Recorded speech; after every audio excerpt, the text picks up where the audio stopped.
महाराज जी ने 648वें जन्म दिवस पे 648 किलो का केक जगत गुरु सतगुरु रविदास जी महाराज का बनवाया है।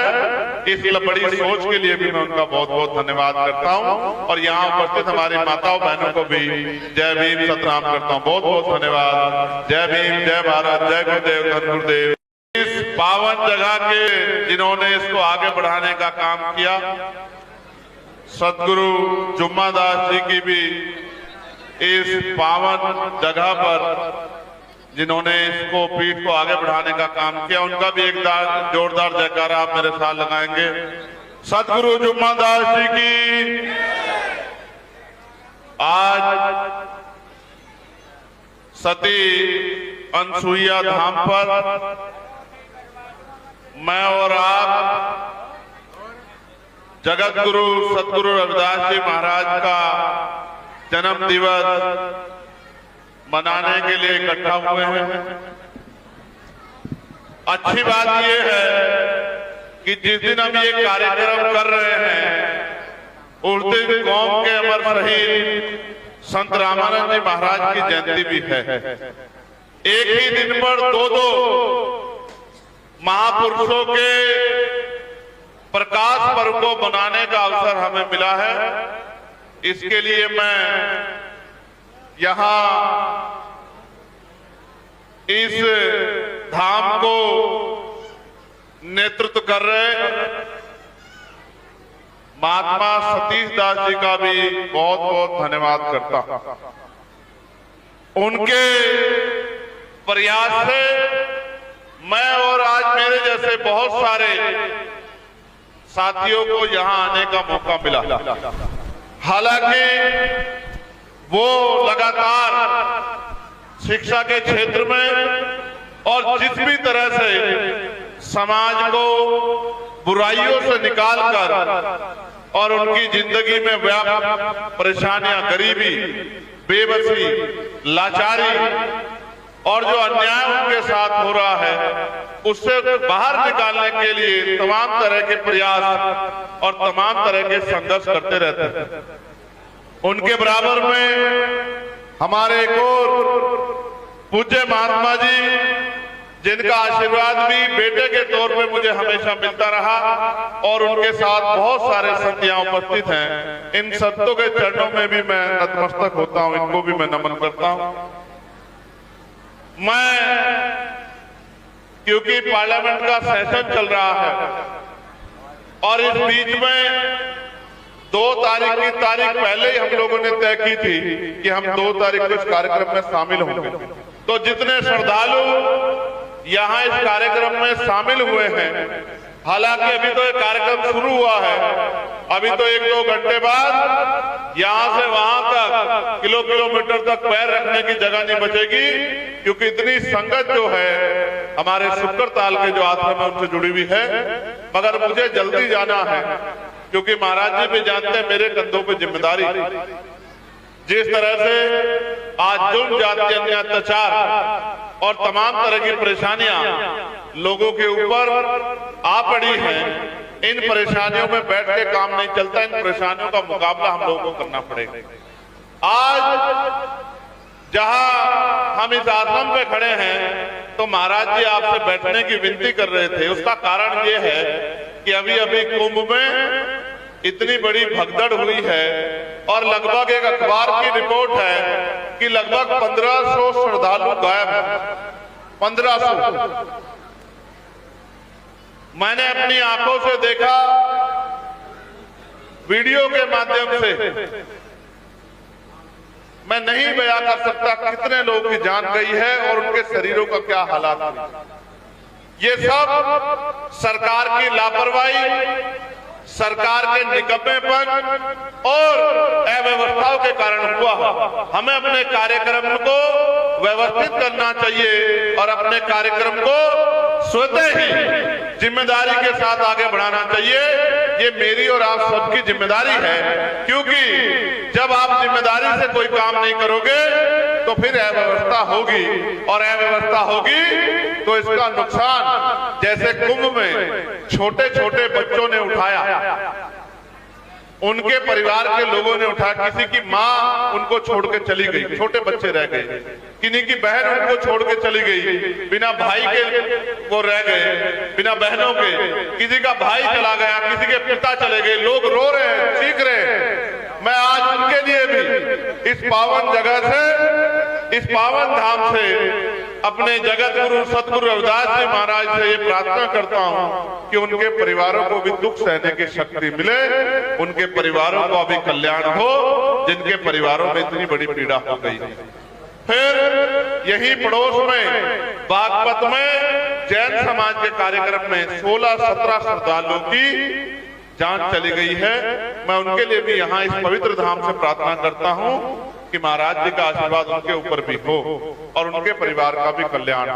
और यहाँ जो इतनी बड़ी संगत आई है, जो संगत इस आश्रम से जुड़ी है, मैं उनके लिए भी प्रार्थना करता हूँ कि महाराज जी का आशीर्वाद उन पे भी हो, उनके परिवार का भी कल्याण हो, उनके परिवार और जगत में जितने भी प्राणी हैं, किसी भी जाति के हो, किसी भी धर्म के हो, किसी भी पंथ के हो, किसी भी रंग के हो, सबका कल्याण हो, सबके घर में खुशहाली आए, सबकी गरीबी, बेबसी, तमाम तरह की परेशानियां खत्म हो और सबको इज्जत की जिंदगी मिले, बहन बेटियों का सम्मान हो और बहन बेटियों को जो तमाम तरह की परेशानियां आ रही हैं, ये परेशानियां खत्म हो। हालांकि आज एक लंबी लड़ाई मुझे एक दिन के बाद लड़नी है, क्योंकि बजट कल जारी हुआ और आपने देखा होगा कि बजट में हमारे हिस्से में नमक के बराबर भी कुछ नहीं आया। इसका मतलब सरकारें वोट तो हमारा लेती हैं, सरकार बनाने से पहले वादे तो करती हैं, लेकिन जब हमारे हिस्से की बात आती है तो हमारे हिस्से से हमें महरूम करने का काम करती है।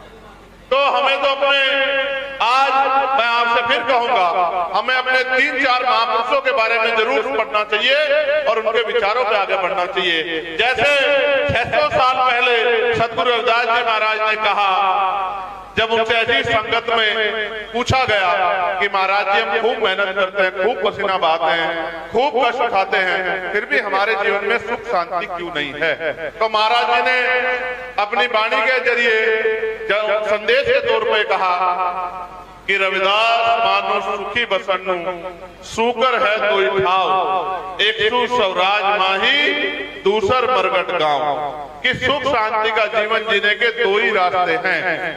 अगर आप जीते जी सुख शांति चाहते हो तो स्वराज माही अपना राज लाओ, और अगर मरने के बाद चाहिए तो फिर वो शमशान घाट में और कब्रिस्तान में मिलेगा। तो आपको और मैं तो जिंदा लोग हैं, हमें भी राजकाज लाना पड़ेगा, क्योंकि राज होगा तभी काज होंगे और राज नहीं होगा तो कोई काज नहीं होगा। साथ साथ उन्होंने फिर ये पूछा कि महाराज जी राज तो अभी भी है, तो राज अभी भी है तो मगर काज तो नहीं हो रहे, ना ही सुख शांति का जीवन मिल रहा है। तो महाराज जी ने कहा कि राज भी ऐसा होना चाहिए, वाणी के माध्यम से समझाया कि ऐसा चाहूं राज में जहां मिले सबन अन्न और छोट बड़े सब संप से रैदास रहे प्रसन्न। कि राज भी ऐसा होना चाहिए जहां कोई छोटा बड़ा ना हो, जहां कोई ऊंच नीच ना हो, जहां सब लोग समान हो, किसी बहन बेटी का अपमान ना हो, कोई चोरी डकैती हत्या ना हो, किसी को खाने के लिए अन्न की, किसी को तन ढकने के लिए कपड़े की और सर ढकने के लिए छत की दिक्कत ना हो, पीने के लिए पानी की दिक्कत ना हो। यानी कि बेगमपुरा राज, यानी कि बेगम का मतलब होता है बिना गम का राज, जहाँ किसी प्राणी, कोई जीव हो, जीव जंतु हो, जानवर हो, पशु हो, पक्षी हो, इंसान हो, किसी की जिंदगी में कोई गम ना हो, ऐसा राज होना चाहिए। अभी तो राज व्यवस्था लागू नहीं हुई। मेरा विश्वास है अगर संतों गुरुओं का आशीर्वाद रहा और आपका प्यार रहा तो उत्तर प्रदेश बहुत जल्द बेगमपुरा राज देखेगा। इस बात का मैं आपको विश्वास दिलाता हूं और मैं आपको लिख के देता हूं, जिस दिन बेगमपुरा आएगा उसी दिन संविधान का राज, बेगमपुरा राज, उसी दिन ये देश प्रदेश खुशहाल होगा और आप अपने मन में महसूस करोगे कि आज हमारी इज्जत इस देश में, प्रदेश में बन गई। साथ साथ मैं आपको याद दिलाना चाहता हूं, बाबा साहब अम्बेडकर ने भी कहा है, बाबा साहब अम्बेडकर ने कहा राजनीति में हिस्सेदारी नहीं करोगे, सबसे बड़ा दंड ये होगा कि अयोग्य लोग आपके ऊपर शासन करेंगे।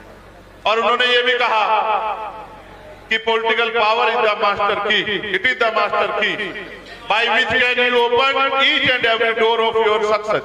यानी कि राजनीतिक सत्ता वो चाबी है जिससे आप अपनी सारी परेशानियों का हल खोल सकते हो, आपकी परेशानियों को बंद करने वाले सारे दरवाजों को खोल सकते हो, अपनी सारी परेशानियां खत्म कर सकते हो। जैसे आज आप पे गरीबी है तो आप सोचते हो गरीबी कैसे दूर होगी। आज आपके पास जमीन नहीं है, आप सोचते हो आप जमीन कहां से मिलेगी। आज आप में रोजगार नहीं है, आप सोचते हो रोजगार कहां से मिलेगा।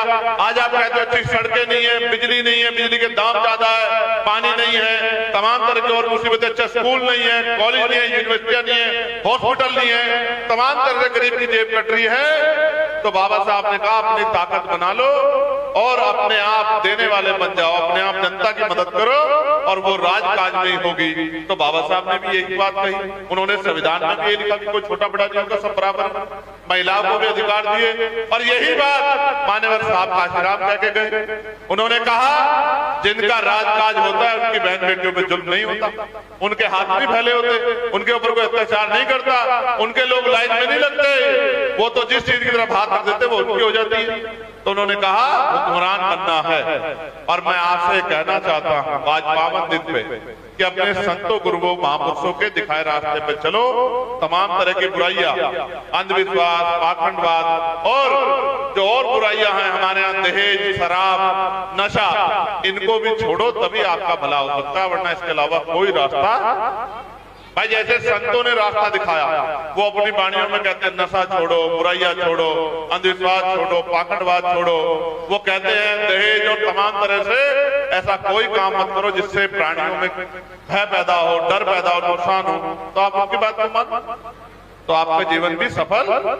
मेरे साथ यहाँ पहुंचे मेरे सारे साथियों को मैं बहुत बहुत धन्यवाद करता हूं और यहाँ उपस्थित अपने संतों के चरणों में नतमस्तक होते उनसे प्रार्थना करता हूं कि उनका आशीर्वाद हम लोगों को मिलता रहे और हम उनके दिखाए रास्ते पे आगे चल के सतगुरु रविदास जी महाराज का जो सपना था बेगमपुरा राज का, महाराज कबीरदास जी का जो सपना था मानवता के राज का, गुरु नानक देव, संत कबीर, भगवान वाल्मीकि महाराज का जो सपना था गरीबों के, कमजोरों को इज्जत की जिंदगी, सम्मान, बराबरी की बात का, वो राज आए। ऐसे मैं आपसे प्रार्थना करता हूं। और जो ये मेरे साथ यहाँ पहुंचे, क्योंकि मैं धन्यवाद दूंगा, ये बहुत बड़ा काम है, कोई नेता नहीं कर पा रहा है, कोई पैसे वाला नहीं कर पा रहा है। पैसे वाला होना अलग बात है, लेकिन उस अपने पैसे का समाज के गरीबों के लिए उसका प्रयोग करना एक अलग बात है। महाराज जी ने यहाँ बड़ा कदम उठाया है कि 5 बेटियों की शादी की जिम्मेदारी उठाई है। इसके लिए भी मैं अपने दोनों जो है संतों का बहुत बहुत धन्यवाद करता हूँ और मैं आपसे अपील भी करता हूँ कि इस ये मानवता के हित का काम है, ये बहुत अच्छा काम है, इसमें अपना योगदान जरूर देना जितने भी लोग आए, जिसकी जितनी हिम्मत हो, कोई कम कोई ज्यादा, जिसकी जितनी हैसियत हो, जो जितनी जुटा सके, क्योंकि अच्छे काम में दिए गए धन से कभी नुकसान नहीं होता। अच्छे काम में दिया गया धन वो आपको दुगना होके जो है समय के साथ मिलता है, क्योंकि प्रकृति किसी का उधार नहीं छोड़ती। इसलिए मैं आपसे प्रार्थना करूंगा कि आप अपना अपना सहयोग भी जरूर करना। और मैं, क्योंकि मुझे जाना है, आज दिल्ली में भी चुनाव चल रहा है, आप जानते हो, मुझे प्रचार में पहुंचना भी, यहाँ से हम लोग गढ़ी जाएंगे, गढ़ी से मेरठ जाएंगे, मेरठ से दिल्ली जाएंगे। तो मैं अब प्रार्थना करता हूं कि मुझे जाने की इजाजत दी जाए और मेरा केक वहीं भिजवा देना, मैं अपना केक वहीं जाकर जो है। ये कितने किलो का केक? महाराज जी के जयंती के जन्म दिवस के जितने जन्म दिवस पूरे हुए, आप ये भी देखो। हालांकि मैं कुछ अलग तरीके से सोचता हूं, लेकिन महाराज जी ने 648वें जन्म दिवस पे 648 किलो का केक जगत गुरु सतगुरु रविदास जी महाराज का बनवाया है। इस बड़ी सोच के लिए भी मैं उनका बहुत बहुत धन्यवाद करता हूं और यहाँ उपस्थित हमारी माताओं बहनों को भी जय भीम सतनाम करता हूं। बहुत बहुत धन्यवाद। जय भीम, जय भारत, जय गुरुदेव, धन गुरुदेव और आप सबके लिए मंगल कामना। धन्यवाद।